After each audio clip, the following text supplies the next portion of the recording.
Hi everyone, welcome back to our third installment of this three-part series on panel shop processes with Tristan and TK. Today we'll be going over the process of pinhole detection and the do's and don'ts of each process. So guys, before we jump into the video, I just want to go over some bad examples of feather edging. So we have gone and incorrectly done feather edging here with a P40 coarse cut disc. Cool, so as you can see, this is a bad example. You cannot apply body filler with such deep scratches. This will create edging, it will create mapping, it will create sinkage. All those are unnecessary things that you don't want will happen if you don't feather edge this panel before you apply your body filler. Yeah, and if you do carry on with the incorrect paper, the panel does get very hot, and if the panel gets hot, that is bad. You do not want your panel to heat up at all. It's going to start warping the panel and you're going to end up with a bad finish. Okay, so let's get started. So the first step is to clean the panel with an airline and a Bluetex cloth.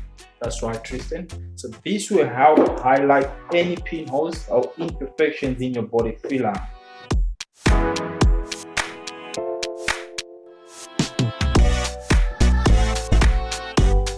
Alright, so as you guys might have noticed, we haven't used any pre-cleaner or degreaser.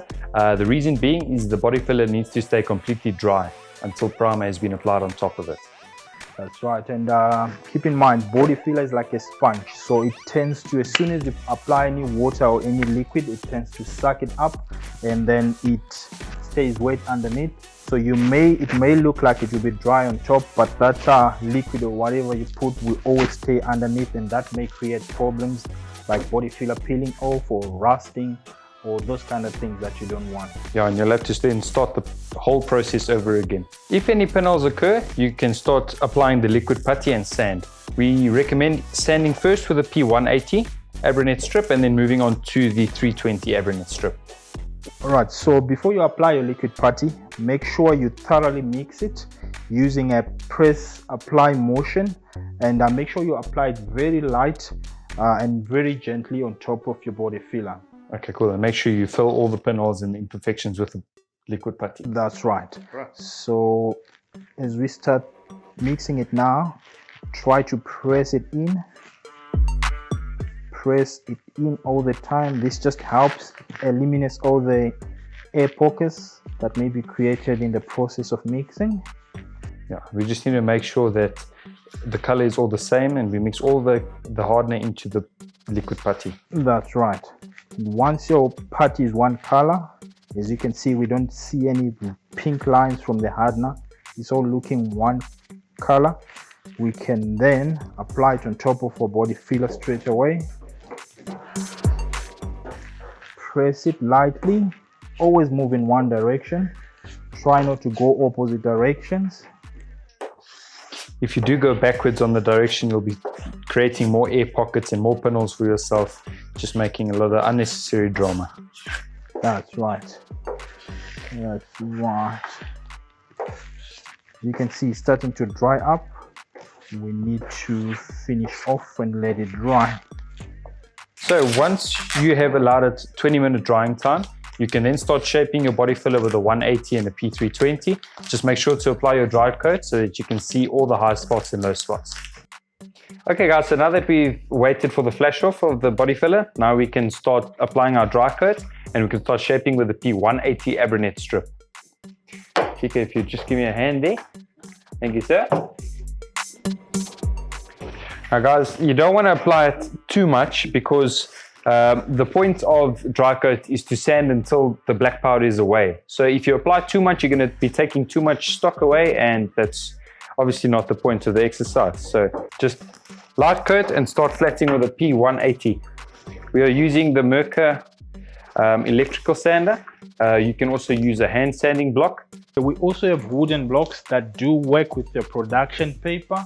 We also have rubber blocks. It all depends which one you have, which one you're comfortable working with. But today, specifically, our choice of block is this Merkur, the one that's electronic, and it also has a dust-free extraction. So it's one of the best that we have. Cool. All right, let's get into sanding, guys. This is a 180 Abranet strip.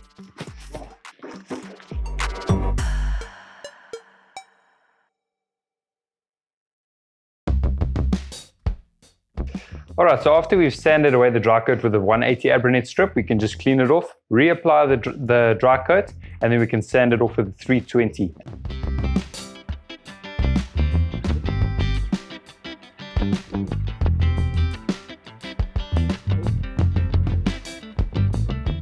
All right, so after you're done, the next step will be to do your feather aging. The main reason for feather aging is mostly to reduce the heavy scratch pattern from your production papers to a finer paper which is suitable for primer, like your P150 disc, your P320, which are very suitable for primer and they're very fine, which is what you need, especially for primer. And it also prevents sinkage.